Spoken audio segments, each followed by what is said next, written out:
Hi guys, today is the 10th of May 2019 at 28 minutes past 10 in the evening over here in the UK, and Beijing vows retaliation after the US hikes tariffs on Chinese goods. So the tariff hikes went into place midnight last night, and the stock market has been taking a downward trend since then. Not quite in free fall or plunging.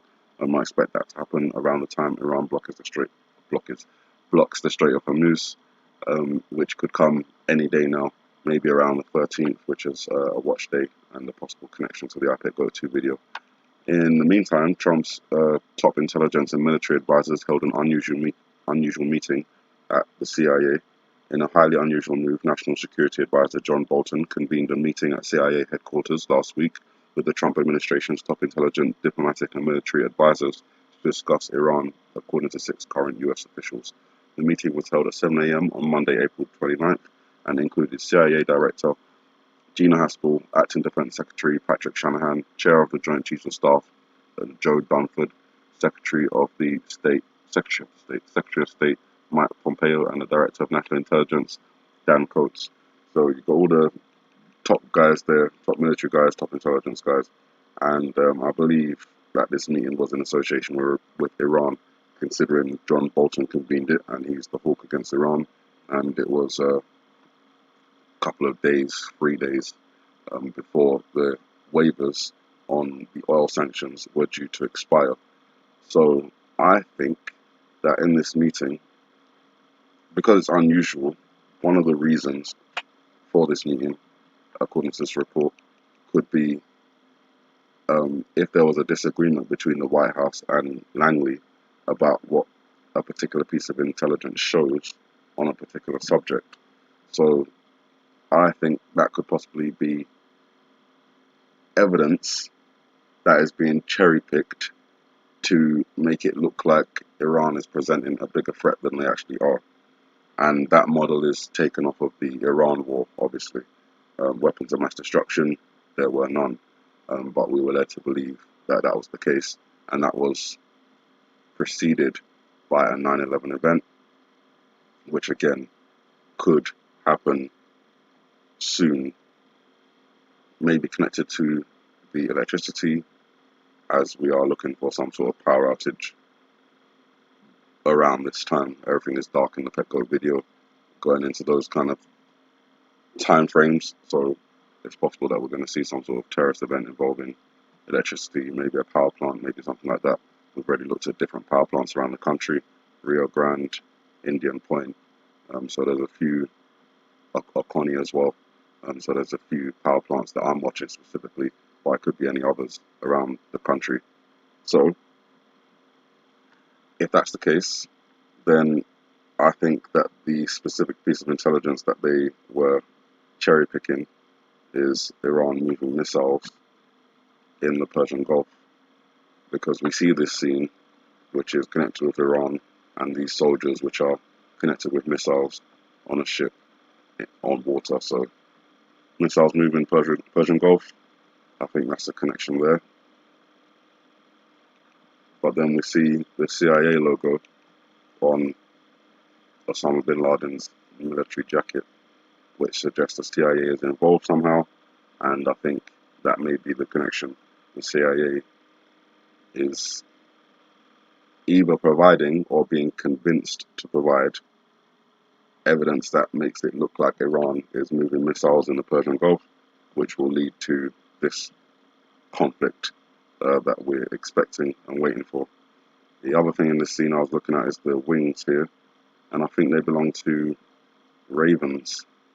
When I typed in ravens on Google, one of the first results was this: the ravens of the Tower of London. The ravens of the Tower of London is a group of at least 6 captive ravens which live at the Tower of London.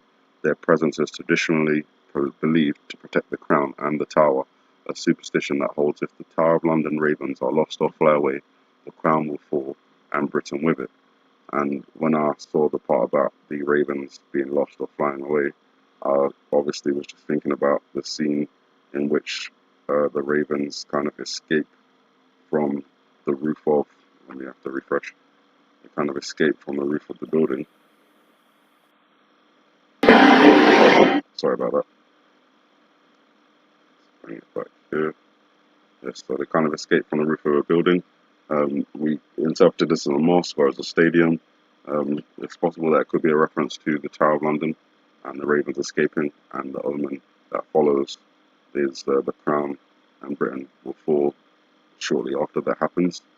Obviously, I've looked at possible connections to an event happening around the 18th at the royal wedding, taking out a large portion of the royal family.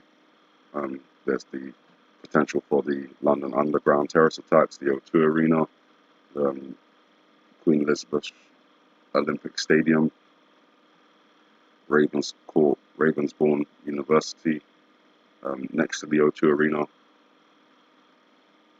London Bridge, Tower Bridge, Millennium Bridge. There's a lot of different points in London, a lot of different landmarks, different locations, the Israeli embassy as well, for example, that are on watch. But if I see in the next couple of days a news report about the ravens from the Tower of London escaping, then I will obviously know that there is a connection. I don't think it's crow wings, just specifically because crows are independent, they mate for life, but tend not to go about in large flocks.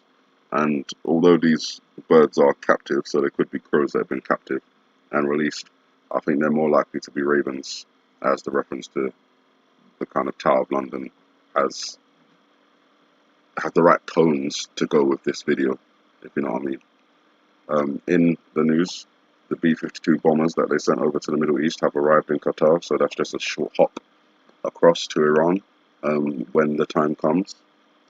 Notice I don't say if, but when. And North Korea orders a long-range strike drill. So following two short-range missile launches, North Korea is preparing a long-range launch drill as well.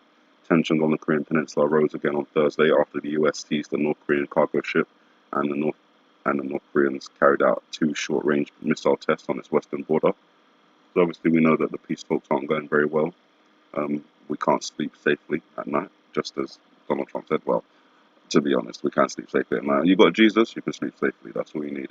But in relation to the reassurances that we're getting or were getting from the top official in the US government, it doesn't seem to be going the way